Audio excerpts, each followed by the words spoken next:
bonjour à toutes et à tous. Je suis ravie de vous accueillir pour cette masterclass sur la santé et le bien-être et les stratégies gagnantes pour les dirigeants, organisée par BPI France Université. Je suis Anne Baudson de BPI France Université, je suis responsable de projet.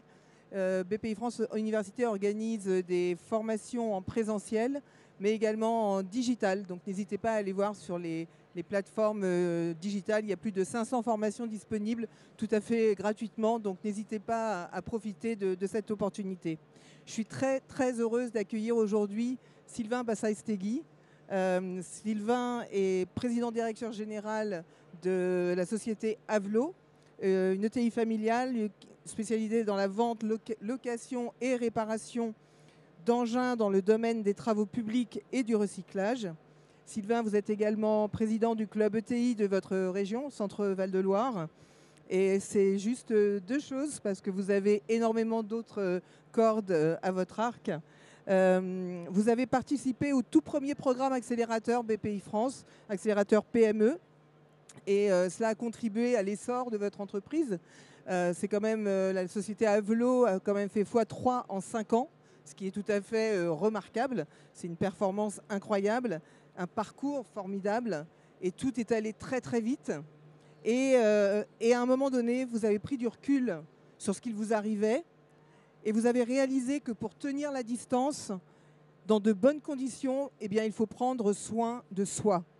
Et c'est le sujet que nous allons aborder aujourd'hui. Sylvain, je vous laisse la place. Merci Anne pour la présentation. Bonjour à toutes et à tous, je suis ravi d'être là. Donc effectivement, le sujet c'est la santé et le bien-être du dirigeant. Dans le sondage 2023 de Opiniono MMA, Entrepreneurs du futur, 70% des dirigeants déclarent avoir au moins un problème de santé ou une douleur au quotidien, au moins une douleur au quotidien. Et dans ce même sondage, 80% des dirigeants disent qu'ils vont parfaitement bien, qu'ils n'ont aucun problème ni de santé mentale, ni de santé physique. Alors, ou bien nous sommes tous déjà très vieux et nous acceptons que les petites douleurs au quotidien soient notre lot commun, ou bien il y a comme une certaine forme de déni, de non-écoute des signaux faibles que peut nous envoyer notre corps. Car notre corps encaisse les épreuves que nous lui faisons subir. Il encaisse, puis au bout d'un moment, il risque d'envoyer des signaux, parce qu'effectivement, il va nous prévenir quand ça devient un peu plus difficile. Parce que dans un monde en constante évolution, il faut bien souvent lutter contre vents et marées et s'adapter. Et ces signaux, si on ne les écoute pas, on va déguster. Et donc, il est important effectivement d'entretenir sa santé physique comme mentale. Si on veut voir le monde en grand, on est au big. Si effectivement on veut avoir l'énergie suffisante, on va devoir la cultiver pour pouvoir avoir l'endurance d'y croire, de progresser, de croire dans le progrès, de porter nos projets, comme le dit Nicolas. Et pour ça, en fait, il est important de travailler à la fois sur le corps et sur l'esprit, pas uniquement sur le mental. Alors certes, on est au pays de Descartes, du cogito ergo sum, mais même Descartes reconnaissait l'interdépendance du corps et de l'esprit. Dans le taoïsme, on parle de l'harmonie entre la tête, le cœur et le corps. Et c'est rejoint en cela par la philosophie platonicienne qui parle de la sagesse de l'esprit, de l'intellect, qui parle du courage du cœur et qui parle aussi de la tempérance liée au corps. Alors plutôt que la tempérance liée au corps, qui est un beau message, je vais parler de la niaque qui est liée aux tripes, parce qu'on est entre entrepreneurs et parce qu'on est à la BPI. Et donc, pour travailler ce sujet, pour commencer, je vous propose de vous lever, de laisser vos affaires, de les poser un instant. On va faire un petit exercice de Qigong. Le Qigong, c'est travailler avec l'énergie, c'est un art énergétique chinois.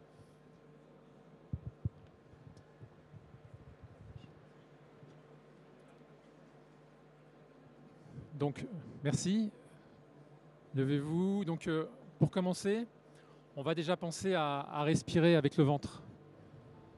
Voilà, donc concentrez-vous sur cette zone derrière le nombril, respirez avec le ventre. On va faire des petits pas, simplement pour rapprocher nos pieds, les écarter légèrement, jusqu'à trouver un endroit, en général c'est la largeur du bassin, où on se sent bien.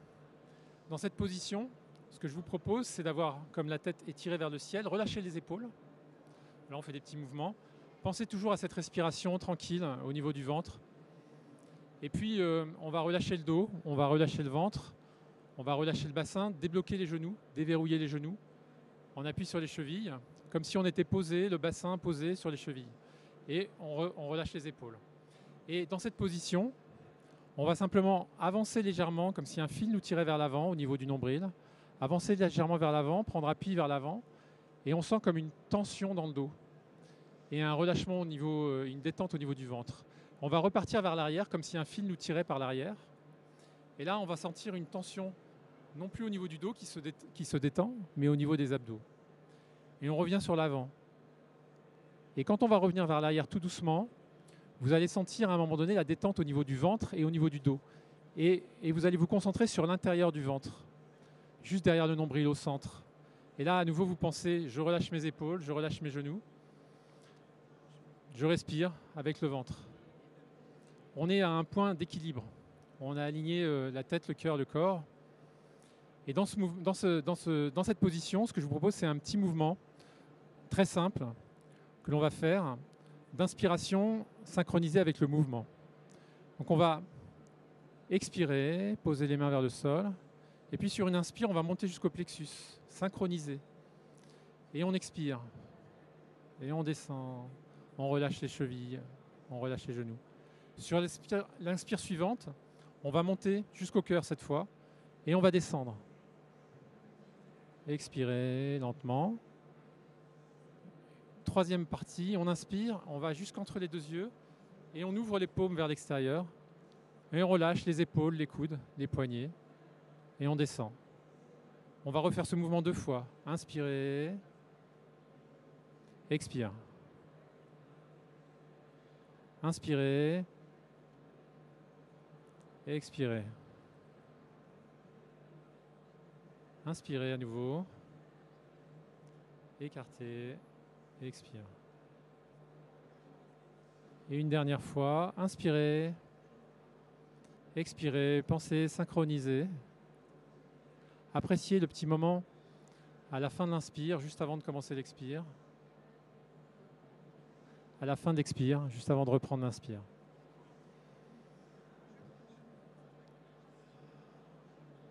Puis, comme si vous preniez un grand ballon, vous allez ramener vos mains l'une sur l'autre au niveau du nombril. Et vous allez fermer les yeux et penser à la respiration au centre. Là, vous êtes à votre point d'équilibre. Vous tournez un peu autour. Voilà, la tension au niveau du ventre ou au niveau du dos qui se relâche, qui se détendent. Et ce point central, c'est chez vous, c'est votre maison, votre barycentre, et vous êtes là et vous respirez à cet endroit, les yeux fermés.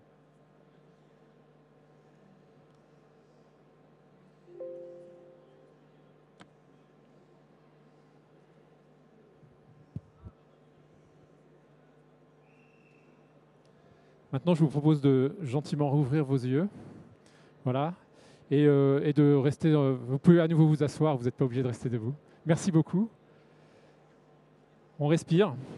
On est dans un bel endroit entre le ciel et la terre au Big, mais on peut aussi prendre un peu de temps pour nous, parce qu'on est dans un endroit où effectivement ça pousse pas mal.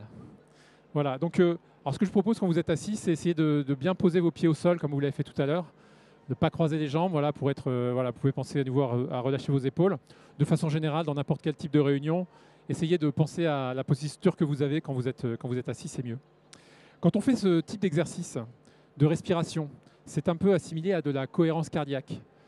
Les neurosciences nous disent que la cohérence cardiaque active le nerf vague, le nerf associé au système parasympathique.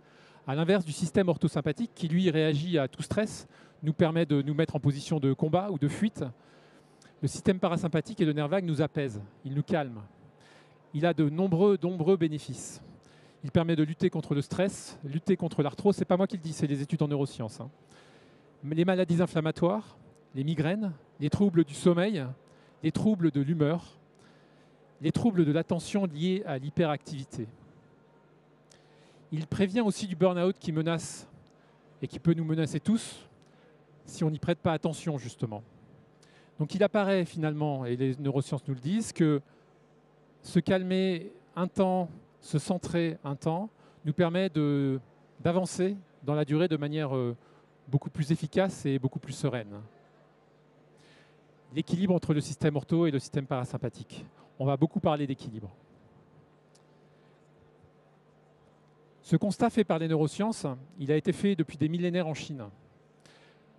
Ce mouvement qu'on a vu tout à l'heure, cet exercice, c'est issu effectivement, c'est un exercice de base du Qigong, qui est un art énergétique chinois, pratiqué donc depuis des millénaires. Le Qigong, c'est le travail avec l'énergie. Et le Qigong permet d'améliorer la santé de façon générale et de prévenir les maladies. Il a été utilisé par exemple au début du XIIe siècle sous la dynastie Song par les armées du général Liu Feng. Ces soldats utilisaient le Qigong pour améliorer leur santé, développer leur volonté, leur motivation et leur combativité. Quand on a fait ce mouvement tout à l'heure, on s'est d'abord aligné, on a trouvé notre point d'équilibre et on a aligné la tête, le cœur et le corps. En médecine traditionnelle chinoise, on parle de 3 centres énergétiques, les 3 Tantien, et de 3 trésors, les 3 Sanbao. Au niveau de la tête, le Tantien supérieur, c'est le Shen, c'est l'esprit, c'est l'intellect. Au niveau du cœur, le Tantien médian, là on parle du Qi. Le Qi, en chinois, c'est l'énergie. C'est l'énergie qui circule en nous. Elle est liée au cœur et aux poumons. Et le Tantien du bas, le Tantien au niveau du nombril, du centre, c'est le Tantien qui est associé au Jing. Le Jing, en médecine traditionnelle chinoise, c'est l'énergie dont on dispose à la naissance. Cette énergie, elle va bien sûr diminuer tout au long de la vie jusqu'à s'éteindre à notre dernier souffle. Mais la bonne nouvelle, c'est que cette énergie-là, on peut l'entretenir. Ça va dépendre de notre mode de vie. La qualité de l'alimentation qu'on va pouvoir avoir, évidemment, de l'air qu'on va pouvoir respirer, mais aussi de tout type d'activité qu'on va pouvoir avoir ressourçantes. Et on en parlera tout à l'heure d'un certain nombre d'activités possibles ressourçantes. La pratique que l'on a fait tout à l'heure de respiration, de cohérence cardiaque, de Qigong nous aide à nous ressourcer. On peut le faire quand on veut, en fait, à tout moment. Voilà. Et après, en médecine traditionnelle chinoise, on dit qu'un blocage d'énergie au niveau du corps, c'est une maladie, ou qu'une maladie, c'est un blocage d'énergie au niveau du corps. Donc l'intérêt, justement, de ce type de mouvement, de travailler avec l'énergie, c'est de faire circuler cette énergie en nous pour éviter les maladies. En médecine traditionnelle chinoise, on dit aussi que les émotions, c'est de l'énergie en mouvement qui nous traverse également. Cette énergie, elle circule entre le ciel et la terre, l'énergie yin, l'énergie yang, entre nous et la nature. Et ces émotions, elles sont liées aux organes. Et l'énergie, elle circule. Quand on fait ces mouvements, on fait circuler notre énergie sur les méridiens. On trouve le lien avec l'acupuncture chinoise. Quand on fait ces mouvements, on fait circuler l'énergie dans nos tissus nerveux, dans nos fascias, dans nos organes, dans nos muscles, nos tendons. Et ces émotions, c'est celles qu'on va rencontrer dans toutes les situations de la vie, qu'elles soient agréables, désagréables, difficiles, peu importe. On éprouve des émotions, on est traversé par cette énergie.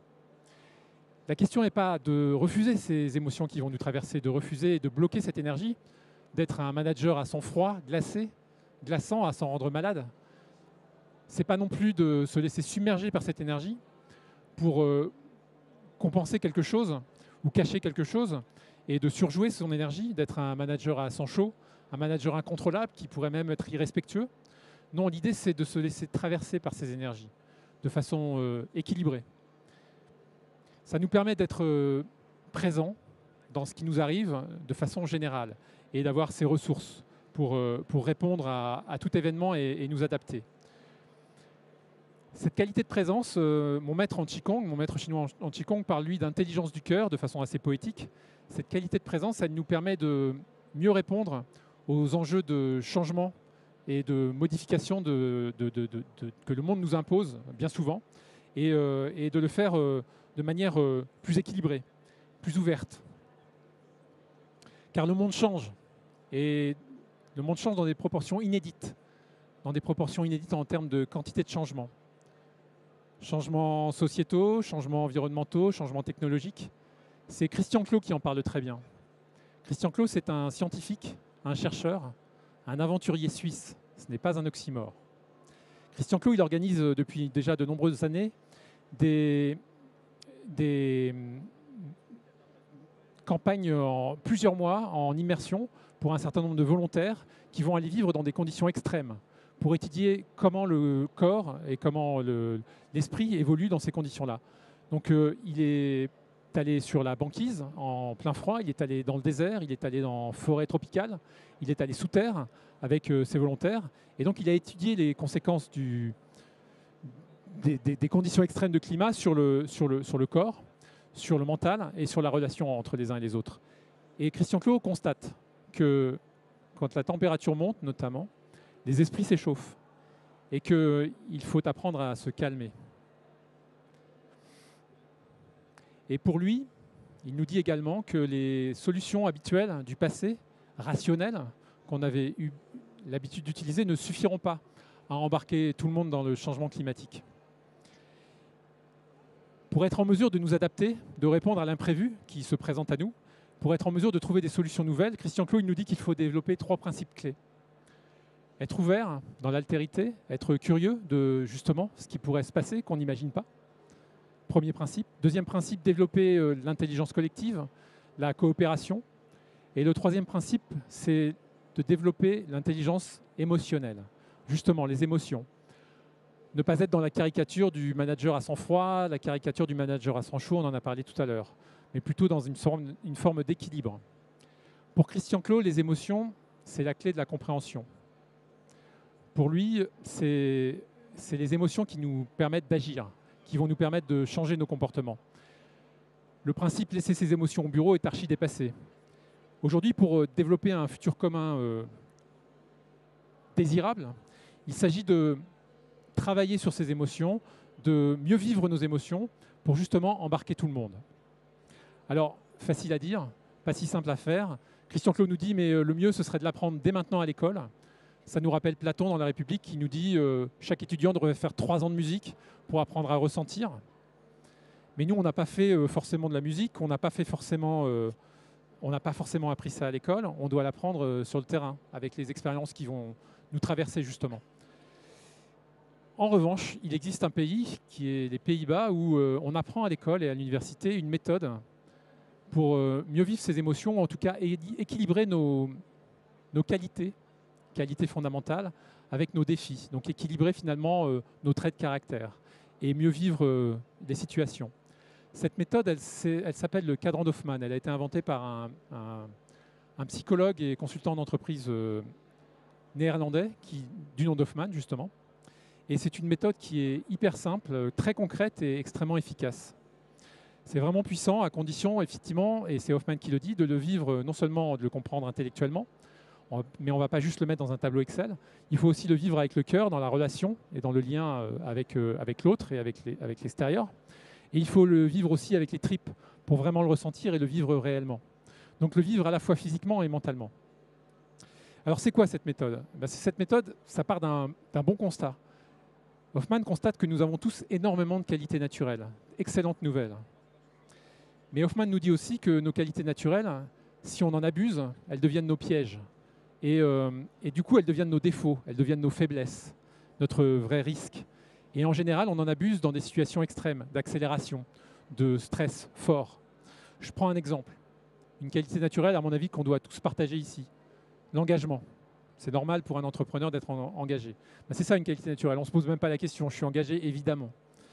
Mais alors, en situation de stress, quand ça commence à s'accélérer, quand ça bastonne un peu, qu'est-ce qu'on fait naturellement ? Eh bien, instinctivement, on a tendance à s'engager un peu plus ou voire se surengager, au risque même de s'épuiser, au risque même de demander aux autres de s'engager et de se surengager également, au risque même de les épuiser aussi, au risque de cramer tout le monde en réalité. Alors, comment faire ? On limite son engagement ? Ça paraît totalement inefficace, ce n'est pas du tout ce qu'on souhaite. Ça demande beaucoup d'énergie parce que lutter contre sa propre nature, à mon avis, c'est vraiment dur. C'est un peu comme si vous imaginez, vous accélérez à fond et en même temps, vous appuyez à fond sur le frein de la voiture. Ça va cramer beaucoup d'énergie. Ce n'est pas la solution. La solution, elle est beaucoup plus simple. Hoffmann nous le dit. En réalité, restez pleinement engagé, mais prenez le contraire de votre piège. Le contraire de l'engagement, le contraire du piège de l'engagement, c'est le contraire du surengagement. C'est pour moi le ressourcement. Soyez pleinement engagé et tout en étant pleinement engagé, ressourcez-vous de manière régulière, avec beaucoup d'attention, avec beaucoup de discipline. Et là, en fait, c'est magique, parce qu'en fait, vous restez pleinement engagé, mais vous ressourcez. On verra tout à l'heure un certain nombre de moyens pour se ressourcer. Alors ça, c'est un élément. Il y en a d'autres. pour moi, il y a... Alors, évidemment, vous pourriez vous dire, OK, c'est encore une histoire de... Je me ressource, je me retire des affaires ou je prends du repli. Moi, je suis dans mon affaire. Il est gentil quand il dit ça, mais moi, j'ai pas le temps. J'ai du stress, j'ai plein de choses à faire. J'ai pas le temps de me ressourcer. Alors pour ceux, et j'ai pas envie de me retirer de mes affaires ou de prendre du retrait ou d'être dans ma tour d'ivoire. Pour ceux qui confondent le ressourcement avec ce retrait, à mon avis, vous êtes déjà trop surengagé. Vous avez peut-être même déjà des signaux faibles que votre corps vous envoie. Donc j'ai qu'un seul conseil à vous donner. Écoutez votre corps, écoutez les signaux qu'il vous envoie. Ce n'est pas quand vous aurez un pépin de santé qu'il faudra se dire « si j'avais su, j'aurais peut-être fait autrement ». Et écoutez finalement le message. Voilà. Soyez engagés, trouvez du temps, débrouillez-vous dans votre emploi du temps, c'est une priorité. Trouvez du temps pour vous ressourcer. Écoutez ce message-là. L'écoute, c'est aussi une qualité fondamentale importante que moi j'équilibre à titre personnel avec la capacité de décision. Et là, je vous raconte une petite anecdote. Je suis effectivement accéléré de la première heure. J'ai fait la première promotion accélérée en 2015. On est à Maison-Alfort. On est dans l'amphithéâtre. Et notre ambition, c'est de faire feu de tout bois. On est 70 depuis, il y a eu au moins 5000 accélérés. Et là, on a reçu 2 conseils. Premier conseil, au-delà de votre activité professionnelle, ayez une activité qui vous ressource. Et l'exemple qui était donné par un entrepreneur chef d'orchestre, c'était pratiquer un instrument de musique. Et encore mieux, pratiquer un instrument de musique en groupe. C'était le premier conseil. Deuxième conseil, quand vous accélérez, entourez-vous au poste clé, direction financière, direction ressources humaines notamment, de personnes ayant déjà connu cette accélération, ayant déjà travaillé dans des boîtes plus grandes que la vôtre. Si vous êtes 50 ou 100, prenez quelqu'un qui a travaillé dans une boîte de 500. Si vous êtes plus, prenez quelqu'un qui a travaillé dans une boîte de 1000 personnes. C'est important, avant d'accélérer, de bien s'entourer. Et je le répète, parce que c'est tellement important. Enfin, moi, j'ai fait l'accélération. Effectivement, nous, on est passé d'une centaine de personnes à bientôt 600. C'est vraiment, vraiment important. Il faut l'entendre. Ne jamais accélérer sans bien s'entourer. Donc, c'est important de s'entourer de ces personnes-là. À l'époque, j'entends bien les conseils. J'ai la chance d'être musicien. Je suis autodidacte. J'ai créé un groupe punk à 13 ans. Donc, du coup, j'entends bien les conseils, mais je mets du temps à les appliquer. Je me dis que je vais pouvoir faire autrement. J'ai eu tort, parce que j'aurais certainement pu éviter capsulite, recapsulite, c'est-à-dire ce qu'on appelle l'épaule en carton. J'aurais pu éviter les blocages du dos qui m'ont arrêté parfois pendant une journée complète. J'aurais pu éviter les troubles du sommeil, j'en passe. Voilà, donc tout ce qu'on connaît quand on est dans l'accélération. Parce qu'effectivement, comme la boîte accélérait, qu'est-ce que j'ai fait ? La première chose que j'ai fait, c'est que j'ai limité ma pratique du sport. J'ai limité ma pratique de la musique, j'ai limité ma pratique du Qigong. Que j'enseignais pourtant à l'époque. Et par manque d'organisation, par esprit de sacrifice, je me suis surengagé, effectivement, au risque de m'épuiser. D'une part, je n'ai pas écouté ce conseil-là, effectivement, et d'autre part, j'ai pensé bien naïvement, ou en tout cas avec tout l'enthousiasme dont je peux faire preuve et la conviction que je pouvais faire monter des gens dans mon entreprise qui étaient responsables ressources humaines ou responsables comptabilité à des postes de direction financière ou à des postes de direction ressources humaines. Avec de l'accompagnement dans le cadre des accélérations, bien sûr, on a essayé de travailler sur ce sujet-là. Malheureusement, on n'y est pas arrivé. Et tout le monde a souffert dans cette histoire-là. Et heureusement, à un moment donné, mes proches, comme mes collaborateurs, m'ont alerté à nouveau et j'ai su les écouter. Et ils m'ont dit, mais tu ne peux pas continuer avec ce niveau de stress, tu ne peux pas continuer dans l'état dans lequel tu es là. Et je me suis dit, effectivement, il y a un souci. Et là, j'ai pris des décisions très rapides. Effectivement, j'ai pris la décision à la fois de recruter une directrice financière qui venait d'une boîte de plutôt 1000-1500 personnes. J'ai recruté un directeur financier qui venait de l'extérieur. J'ai recruté un directeur des services informatiques qui venait de l'extérieur. J'ai recruté un directeur général. Non, le directeur général, je ne l'ai pas recruté. Le directeur général, en fait, c'est mon frère. Il était déjà dans la boîte. Il a pris le poste parce qu'il est compétent pour le faire et qu'il en a réellement l'envie. Et c'est plutôt une très bonne nouvelle. On est une ETI familiale, on s'inscrit dans la durée. Et pour ça, c'est formidable. Donc voilà, j'ai recruté ces personnes-là. Et de mon côté, j'ai repris le sport avec un coach, j'ai repris le Qigong avec mon maître chinois, j'ai repris la musique le week-end en refaisant des répétitions et puis en refaisant des concerts. Donc je me suis ressourcé. Et avoir allié cette capacité d'écouter tout en étant en mesure de décider, je peux dire que ça m'a sauvé d'un épuisement qui aurait probablement pu être fatal. Donc l'intérêt, c'est que je ne suis pas un consultant, je suis juste en train de vous parler de ma vie en fait. Donc voilà, si ça peut vous inspirer, encore une fois, avant d'accélérer, entourez-vous et surtout, toujours penser à se ressourcer. C'est vraiment important.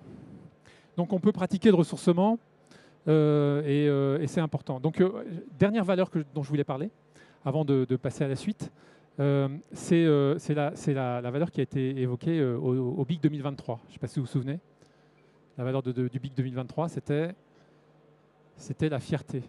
Alors c'est super important d'être fier de ce qu'on fait, la fierté au sens d'estime de soi. On ne va pas parler de l'arrogance qu'on nous prête à nous, Français, parfois, à tort bien sûr, mais qui pourrait quand même être bien sûr le piège de la fierté. Donc attention, on ne parle pas d'arrogance, ou pire, une certaine forme de mépris, un mépris de caste, qui pourrait être aussi un mal français parfois, pour le fait simplement qu'on ait réussi et vis-à-vis de ceux qui n'auraient pas aussi bien réussi. Donc il faut éviter ça. En fait, ça c'est le piège qu'il faut éviter, il faut prendre plutôt l'inverse. Il faut avoir de la gratitude. Et je trouve que c'est important de dire qu'en tant qu'entrepreneur, dans la réussite qu'on peut avoir, on doit avoir à la fois la fierté à cultiver et la gratitude que l'on doit avoir au regard de notre famille, de nos proches, du pays dans lequel on est né, de nos collaborateurs, qui nous ont permis d'avoir la confiance qu'on a aujourd'hui et qui nous permettent d'avancer. Donc voilà, à titre personnel et de façon générale, le conseil que je peux vous donner, c'est effectivement d'avoir l'humilité de reconnaître ça. Alors le contraire de l'humilité, ça pourrait être l'hubris. L'hubris qui pourrait être le piège finalement de notre confiance en nous ou de notre ambition. Et il faut pouvoir cultiver tout ça de façon équilibrée. Ne pas, alors bien sûr, il y a des entrepreneurs qui réussissent avec à la fois de l'hubris, à la fois de l'arrogance ou à la fois du mépris. Ça existe, et ça existe même des fois en grand. Mais je ne suis pas sûr que ces entrepreneurs-là, ils répondent aux attendus d'embarquer tout le monde dans le changement qui se présente à nous, tel que Christian Clot nous l'a présenté. C'est plutôt une réussite par l'ego ou par un ego surdimensionné, la seule volonté d'être le meilleur, voire meilleur que les autres, au risque même de les écraser. Donc non, ce n'est pas ça que je souhaite vous proposer, c'est plus un équilibre, comme on a fait tout à l'heure sur nos deux jambes, un équilibre bien centré, où on est pleinement engagé et où on se ressource régulièrement, où on est rempli de fierté et également rempli de gratitude, où on est à l'écoute et prêt à l'action. Voilà, c'est ça que je vous propose. Et bien sûr, ça veut dire le refaire régulièrement. Quand je vous disais tout à l'heure le petit mouvement qu'on a fait, en fait, bien sûr, moi je ne peux pas vous dire que je suis en permanence équilibré. Je suis comme tout le monde dans les situations de la vie, quand ça s'accélère, à un moment donné, je vais m'engager un peu plus, mais je vais surtout me dire, n'oublie pas de te ressourcer. Donc je vais me recorriger, je vais me repositionner et je vais toujours rester aligné. Voilà, je vais éviter de me retrouver complètement déséquilibré pour mal le vivre et puis mal le faire vivre aux autres aussi parce que l'histoire, elle est systémique. Et donc pour éviter de rechuter, c'est important de se ressourcer, on en a parlé. Alors se ressourcer, on peut se ressourcer de plein de manières.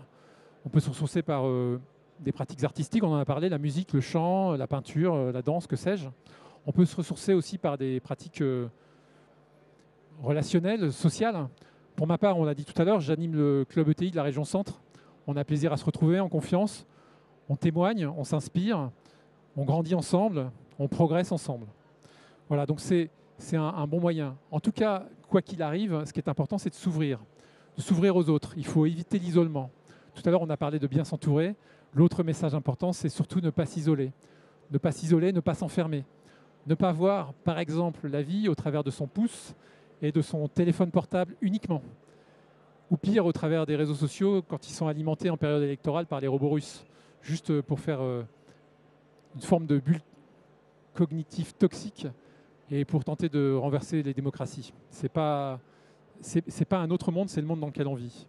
Non, il faut plutôt vivre pleinement et profiter de moments de résonance entre nous et autrui, entre nous et la nature. Alors la résonance, c'est pas moi qui en parle bien, c'est Hartmut Rosa, qui est un philosophe sociologue allemand, qui a écrit 2 livres.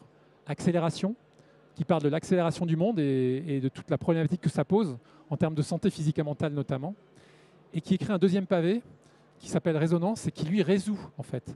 Et Hartmut Rosa nous dit trouvez du temps, rendez-vous disponible pour partager des moments sublimes qui vont vous remplir d'émotions, qui vont vous nourrir, qui vont vous faire ressentir réellement la vie. J'imagine que vous avez pu connaître ce frisson d'émotion qui vous traverse, les poils qui se dressent sur la peau quand vous allez à un concert, quand vous allez voir un match de sport, de football ou de basket, au JO. Ça, c'est magique. Ben, ça, c'est la résonance, en fait. C'est ça qui fait qu'on se nourrit. C'est important de trouver ces moments-là pour se nourrir régulièrement. C'est un élément pour se ressourcer. Voilà, c'est un conseil que je vous donne. Un autre élément, par exemple, c'est le tableau qui est derrière moi. Pourquoi je l'ai mis là? Parce que d'abord, j'adore ce tableau, j'adore ce peintre, Rothko, le tableau numéro 7 de 1951.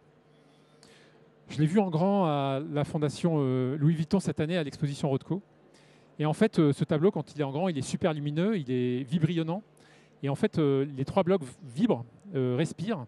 Et entre les interstices aussi, ça vibre. Moi, je suis resté scotché devant, au moins 30 minutes, comme une plongée à l'intérieur de moi. Et en fait, j'ai vu d'autres tableaux de Rothko qui, eux, étaient plus expressifs 10 ans avant, qui montraient effectivement qu'on voyait ici la dimension mythique avec la tête, le cœur et les tripes de l'humain. Et Rothko disait qu'il voulait peindre justement dans cette toile l'humain dans sa dimension mythique, dans sa responsabilité sociale, au-delà de l'individualisme des sociétés modernes. Donc voilà, moi je voulais vous montrer ce tableau-là parce que c'est un élément de ressourcement pour moi. Si vous avez l'occasion de voir des tableaux de Rothko, si vous avez eu l'occasion de voir des tableaux de Rothko ou d'autres expériences artistiques et de belles rencontres qui vous permettent effectivement d'éprouver ce type de résonance, je ne saurais que trop vous inviter à continuer à le faire. Voilà. Pratique ressourçante, ça peut être tout simplement de marcher. Marcher au bord de la mer, marcher en forêt, marcher dans la nature, marcher en ville, marcher en campagne, peu importe, à la montagne. En évitant de rester trop la tête rivée sur son téléphone ou sur son pouce, bien sûr, pour pouvoir trouver ces moments où effectivement vous allez rentrer en résonance avec le monde. C'est tout simplement ça. Et puis en plus, quand on fait ça, c'est plutôt bon pour le physique, parce qu'on n'a pas encore parlé de se ressourcer physiquement. Donc effectivement, l'idée c'est de se ressourcer physiquement en marchant, c'est bien, on n'a pas besoin d'avoir des capacités incroyables pour marcher. Le sport, effectivement, c'est aussi une bonne méthode, mais le sport, dans sa dimension sport et santé selon moi, c'est-à-dire le sport permet d'augmenter ses capacités, chacun fait selon ses capacités, l'idée n'est pas de se blesser, l'idée c'est d'augmenter ses capacités, de progresser et de repousser ses limites. L'idée n'est pas de dépasser ses limites. Moi, je ne suis pas d'accord avec ce principe-là. Si on dépasse ses limites, on risque de se blesser. Le souci de la blessure, c'est qu'après, on peut y perdre beaucoup. On peut y perdre en performance, on peut y perdre en santé, on peut y perdre beaucoup en temps. Donc je prône plutôt le fait de repousser ses limites. Parce que le sport, c'est comme le boulot. Si on en fait trop, on risque le burn-out. Et là, je ne blague pas, en fait. Ce n'est pas moi qui le dis, c'est une étude de l'Institut français du cerveau. Cette étude, elle porte sur 2 groupes de triathlètes, sportifs d'endurance par excellence. Un groupe qui s'entraîne normalement et un autre groupe qui s'entraîne de manière hyper excessive. Et qu'est-ce qu'ont constaté les chercheurs de l'IFC, l'Institut français du cerveau? Les athlètes qui s'entraînent de manière excessive développent les mêmes syndromes que le burn-out. Une fatigue cérébrale excessive, avec une demande de satisfaction à court terme et non pas à long terme, et des décisions impulsives. En clair, tout le contraire de la clairvoyance qu'on nous demande pour embarquer tout le monde dans les changements à venir, pour être en mesure, effectivement, de répondre à l'imprévu, de nous adapter et de trouver de nouvelles solutions. Donc attention, le sport, si on en fait trop, ce n'est pas une blague, ça peut devenir dangereux. Voilà, c'est comme n'importe quel type de métier, si on en fait trop, si on force trop, si on force nos qualités naturelles, ça peut devenir dangereux. On peut être notre propre piège. Voilà, donc encore une fois, pour construire durable et garder cette clairvoyance, travailler son équilibre.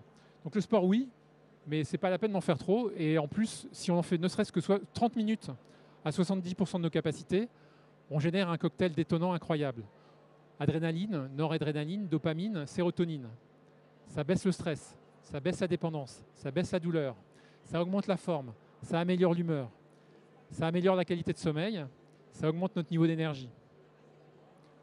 À mon avis, c'est assez miraculeux, juste une demi-heure. Le plus régulièrement possible, encore une fois. C'est toujours pareil, en fait. Il faut pratiquer régulièrement, se ressourcer régulièrement. Ce n'est pas magique, il faut de la discipline. En amont, idéalement, des échauffements pour éviter de se blesser.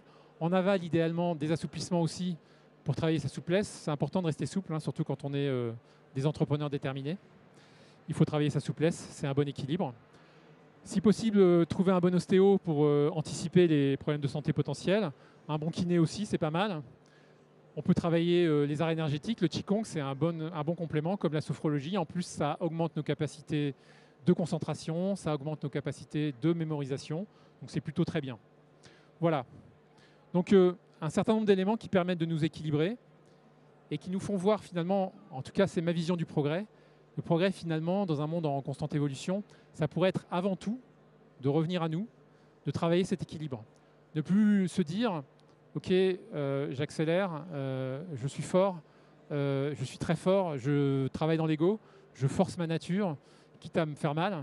Non, je m'équilibre. Je ne me sacrifie pas en fait, on n'est pas là nécessairement pour souffrir, on peut répondre aux attendus et y prendre du plaisir. C'est qu'une question d'équilibre. Donc ça c'est important, parce qu'une fois qu'on est équilibré nous-mêmes, on a une meilleure écoute de ce qui se passe en nous, on a une meilleure écoute avec l'autre, on a une meilleure écoute de l'ensemble des changements que le monde peut nous obliger à surmonter et à emmener. Donc voilà, donc, je voulais citer pour finir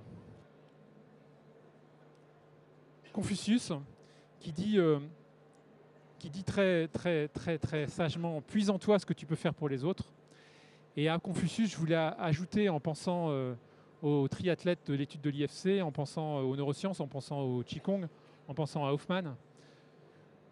Puise en toi ce que tu peux faire pour les autres, mais à la condition de bien entretenir ce puits pour garder sa verticalité, à la condition de le remplir régulièrement avec discipline, parce que ce puits, il est important que tu ne le mettes jamais à sec. Voilà, c'est tous les messages que je voulais vous passer.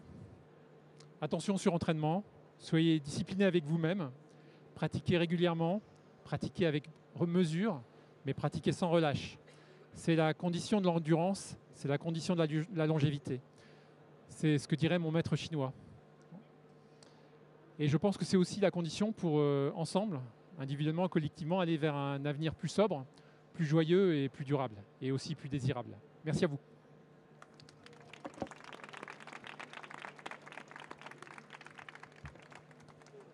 Merci Sylvain pour ces conseils et ce partage d'expériences très riche. Je vous invite à poser vos questions si vous en avez. N'hésitez pas. Oui.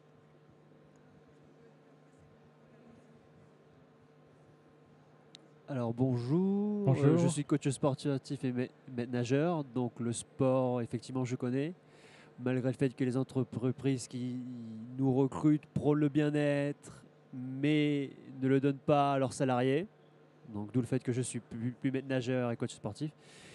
Je voulais savoir, est-ce qu'il y a un réel besoin des cadres, des dirigeants de chercher du bien-être, un équilibre? Parce que moi, je le lis beaucoup, c'est-à-dire ce que vous dites, mais est-ce qu'il y a un réel besoin? Et parce qu'il y a souvent ce manque de temps, parfois ce regard sur cette spiritualité qui peut être parfois jugée par les autres et créer de la distance. Alors, moi j'interviens comme entrepreneur justement, donc l'idée c'est de faire un témoignage. Je ne suis pas consultant, je ne suis pas coach, bon, j'accompagne des entrepreneurs, mais l'idée c'est vraiment de faire un témoignage et effectivement de dire au regard de ce que j'ai pu vivre, ça fonctionne, et de ne pas le faire, ce que j'ai fait aussi, hein, j'ai fait ces erreurs-là, ça ne fonctionne pas. Donc l'idée c'est de le prouver de façon extrêmement concrète en l'ayant vécu tout simplement. Parce qu'en effet, on le disait tout en introduction, on est au pays de Descartes, on se dit j'ai un mental d'acier en fait et le corps va suivre. C'est pas vrai en fait. Ça c'est sûr que c'est pas vrai. Le corps en fait il encaisse et effectivement à un moment donné quand ça va plus, ça va plus. Et là par contre ça va prendre du temps. Donc me semble-t-il, pour répondre à cette question, c'est justement de témoigner pour dire mais ça existe réellement, c'est la vraie vie. C'est pas un concept uniquement. C'est aussi une philosophie, c'est aussi une manière de vivre, c'est une spiritualité, une manière de voir les choses, certes, mais c'est aussi comme ça dans la vraie vie et c'est possible, à condition de prendre ce temps. On peut ne pas le prendre, mais si on ne le prend pas, il ne faut pas s'inquiéter derrière, il ne faut pas être surpris derrière, d'avoir des soucis de santé, d'avoir du mal, d'être dans la douleur et ne pas oublier que cette douleur que vous pouvez avoir vous, déjà c'est pas terrible, mais en plus vous allez la faire subir à vos proches, vous allez la faire subir à vos collaborateurs. Donc de toute façon, j'ai coutume de dire, votre première priorité, c'est d'être en forme. Si vous n'êtes pas en forme, et à tous les managers, c'est la même chose. Quand tu es manager, tu es censé être compétent. Comment tu fais pour rester compétent? Tu t'entretiens. Si tu ne t'entretiens pas, tu passes dans ton piège et potentiellement, tu te grilles. Et là, tu n'es plus compétent. Donc oui, le meilleur moyen, c'est de le témoigner et c'est de le vivre. Mais l'idée, c'est d'essayer d'en parler pour essayer d'éviter que tout le monde le fasse, en fait. Oui, alors moi, oui, effectivement, quotidiennement, quand je croise des gens, c'est de ça dont j'essaye de parler. Après, bien sûr, tout le monde se dit toujours à un moment donné, bon là, j'ai pas le temps, oui, je comprends bien, mais je le ferai plus tard. Et ben non, il faut le faire dès maintenant, parce que plus tard, ce sera peut-être un peu trop tard. C'est comme, alors moi je suis dans le recyclage ou dans le BTP, j'ai des clients qui entretiennent des routes. Quand on n'entretient plus une route, c'est une galère pour la refaire et ça coûte un max et c'est difficile et c'est peut-être qu'il faut tout refaire, toute la couche de forme. Quand on n'entretient pas son corps, quand on ne fait pas attention, c'est vraiment une galère pour tout refaire derrière. Ça peut prendre beaucoup, beaucoup de temps et on peut être out un certain temps et ça, il faut l'éviter. Et ça, c'est concret. Merci pour votre présentation. Là, vous avez beaucoup parlé de la santé et du bien-être des dirigeants. Vous, en tant que patron, justement, qu'est-ce que vous avez mis, qu'est-ce que vous mettez en place pour vos salariés, pour les équipes, pour le bien-être? Parce que c'est bien de parler à titre individuel, mais à titre de votre entreprise, qu'est-ce que vous avez mis en place pour vos salariés? Alors, on a commencé à faire des choses, mais on a encore plein de choses à faire. On a proposé des cours de yoga, on a fait venir parfois des ostéopathes. Alors nous, on est sur 50 sites répartis, donc c'est un peu plus compliqué pour mettre en place. Donc ce sont des initiatives qui sont faites. On participe à des petits marathons ou ce genre de choses. On travaille sur le sujet, on essaie de faire des salles de pause aussi pour pouvoir se reposer après déjeuner. Enfin, mais on a encore énormément de choses à faire. Aujourd'hui, on est loin d'être exemplaire. Après, c'est aussi l'attention qu'on porte, c'est-à-dire que le message donné en disant comment vas-tu, faire attention aux signaux faibles, aux irritants, on fait attention à la qualité de la chaise, enfin, les conditions de travail de façon générale, effectivement. Mais il y a plein de choses possibles à faire. Mais je ne suis pas forcément exemplaire non plus, en fait. J'essaye de faire du mieux que je peux. J'essaye surtout que mes managers, au fur et à mesure, intègrent ça et pour eux et pour leurs collaborateurs de façon à ce qu'effectivement ce soit une pratique au quotidien. L'entreprise n'a pas toutes les solutions. Tout ne se fera pas à l'entreprise. C'est aussi de pratiquer en dehors. C'est important. Voilà. Et c'est cette prise de conscience, c'est finalement cette manière d'échanger et d'en parler qui fait qu'on peut se persuader de le faire. Allô, ça marche? Oui. Bonjour, je m'appelle Isis Valiergue. Hop. 1, 2, 1, 2. Oui, ok. Bon, je m'appelle Isis Valiergue, je suis neuroscientifique et start-upeuse. Merci beaucoup pour votre présentation, c'était très intéressant. Et il y avait deux choses auxquelles j'avais pensé. Le micro plus près. Encore? Coller sur le menton. Oh, un conseil. Merci. D'une part, la santé mentale des entrepreneurs. Les premiers résultats, quand on tape Founder Mental Health, c'était en 2021. Donc avant ça, c'était tabou. Tout simplement de mettre des millions entre les mains des dirigeants des entreprises en mettant en question leur santé mentale. C'est à ce moment-là que j'ai créé une entreprise pour la santé mentale des entrepreneurs à travers la méditation, beaucoup, parce que c'est la meilleure manière d'interagir avec notre système nerveux. Donc ça s'appelle Gaia Founders, c'est mon entreprise. Et vis-à-vis du burn-out, c'est derrière 30% des startups qui s'arrêtent. La cause de l'arrêt, c'est le burn-out du dirigeant. Exactement. De la startup. Ouais. Donc de soutenir la santé mentale des entrepreneurs, c'est la meilleure manière des fonds d'investissement d'assurer leur investissement. Et donc c'est brillant de pouvoir en parler enfin. C'est chouette, je vais reprendre les informations, je vais pouvoir le dire aussi. Ouais. C'est édifiant. C'est édifiant, mais effectivement, et radical. Et toute cette difficulté de comprendre qu'il y a la santé mentale et la santé physique, et que les deux sont liés en fait. Merci beaucoup. Effectivement, nous chez BPI France, on a identifié ce problème, puisqu'on est au contact des dirigeants au quotidien et on parle beaucoup avec eux. Et c'est comme ça qu'avec Sylvain, on a décidé d'ailleurs, on va monter un atelier réservé pour l'instant aux accélérés BPI France, mais sur la thématique du bien-être du dirigeant. Et c'est vraiment un élément clé pour nous, pour la réussite du dirigeant et de son entreprise, et donc pour ses collaborateurs également. Y a-t-il d'autres questions? On n'a plus que quelques secondes. Bonjour, alors c'est pas une question, mais moi je suis consultante naturopathe en santé au travail et je remarque dans les accompagnements, en fait, c'est toujours en passant par le burn-out qu'on y est sensibilisé et j'ai énormément de difficultés à prévenir auprès des gens. Et alors, il y a une question finalement, est-ce qu'il faut vraiment l'avoir vécu pour ensuite faire ce qu'il faut? Parce que vraiment, c'est comme si c'était secondaire. Les gens vont se former sur la partie marketing, business, mais ils ne vont pas forcément aller... En tout cas, moi j'avais coutume de dire j'ai frôlé le burn-out en 2017. Et puis après, en fait, j'ai fait une formation BPI parce que j'en ai fait un certain nombre, parce qu'effectivement, je trouve que BPI Université, c'est formidable. On apprend beaucoup, et à la fois de l'intervenant et du collectif présent. J'ai fait le fameux test de Pines, qu'on fera d'ailleurs dans l'atelier la semaine prochaine. Et je l'ai fait au moment où je l'ai fait, c'est-à-dire il y a 1 an ou 2. Et puis je me suis dit, tiens, fais-le en même temps dans l'état d'esprit dans lequel tu étais en 2017. Et là, je me suis rendu compte que j'étais totalement en burn-out en fait. Mais heureusement, j'ai eu cette possibilité d'entendre et de décider de faire autrement et de me ressourcer. Et aujourd'hui, en fait, c'est parce que j'ai pris ces décisions-là. Alors, évidemment, il ne faut pas faire un burn-out pour se rendre compte qu'on fait un burn-out, mais qui mieux que ceux qu'on en fait pour le dire et de ne pas le faire, en fait. Par contre, c'est clair qu'il y a des solutions. Il faut juste après beaucoup de discipline. Quand je le disais tout à l'heure, tout ce qu'on a vu et toutes ces stratégies, c'est d'abord de la pratique, d'abord de la discipline, pas de relâche là-dessus, quoi. C'est-à-dire qu'on parle de méditation active avec des mouvements, mais c'est un vrai boulot. Hein. C'est pas, la méditation, c'est pas ok, je suis sous les cocotiers, je fais rien, quoi. Hein. Le problème, c'est qu'on n'est pas entrepreneur pour souffrir et travailler comme des malades. On va travailler fort, c'est sûr, on va s'engager fort, c'est sûr, mais il faut arriver à comprendre que tout en faisant ça, on pense à soi en même temps, parce que sinon, effectivement, 1/3 des start-upers se cassent la gueule. Voilà. Et on ne parle pas de tous ceux qui sont en mauvaise santé parce qu'ils ont mal, parce qu'ils ne sont pas bien.